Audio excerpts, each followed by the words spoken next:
doing, everyone? Avi Weisvogel, entrepreneurial dentist, coming to you guys with the tips for today, which is really looking at the value of your practice, what practice value is, and listen, what do you get when you sell your practice?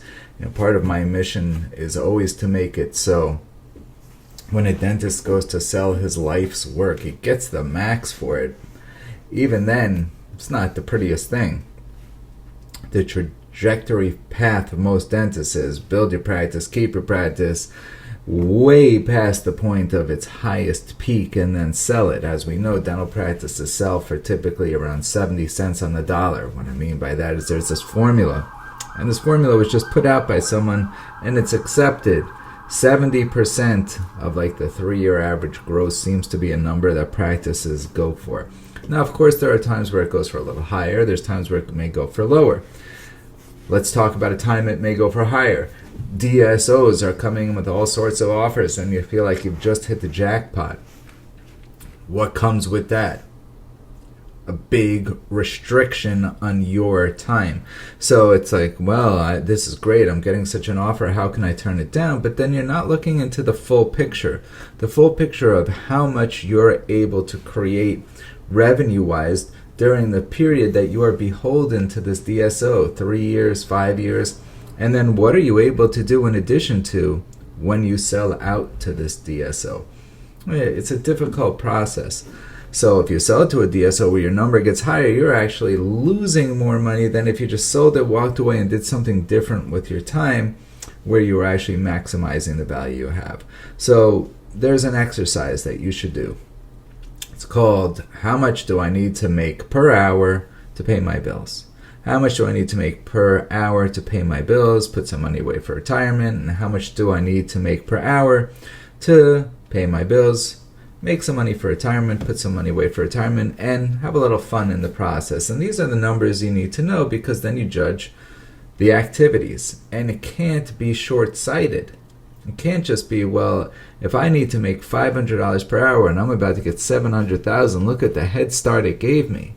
But what are you then able to do with that time is really the issue. And if you sell for a lot and you are stuck and you now have to work for X amount of years at X production, salary, whatever it may be, how is your numbers looking then? Let's talk about another thing that goes into it. Equipment. Right? I've talked about this numerous times. How much of value does the equipment get in this process? The answer, unfortunately, is none. I recently met a dentist who bought somebody's old equipment. No patients attached, no money. He actually paid for the equipment. There was a bank that actually funded this, even though this wasn't the right thing to do. You can get into trouble way too easily in this industry.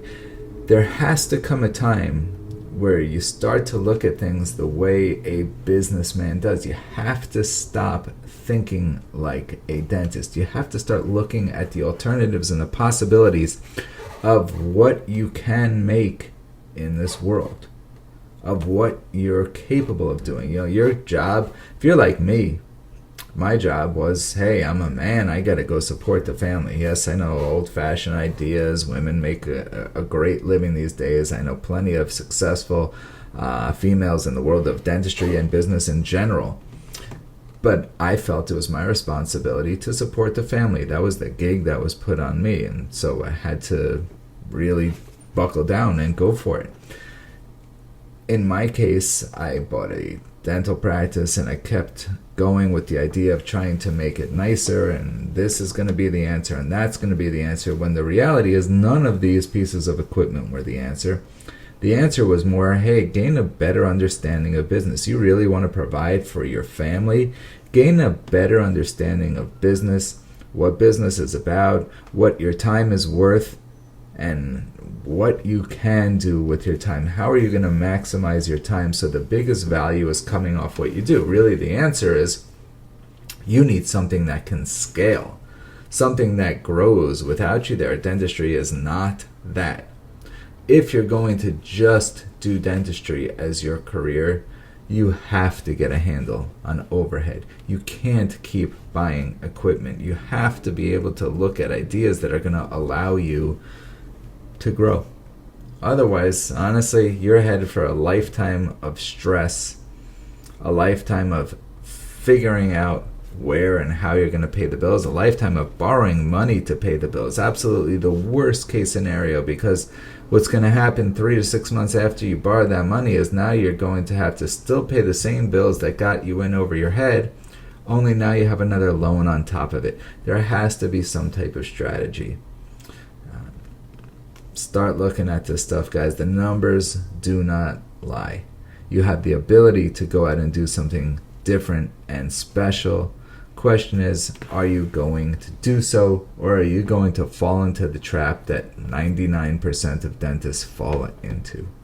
Here's hoping you are that 1%. Avi Weisvogel, have a great day.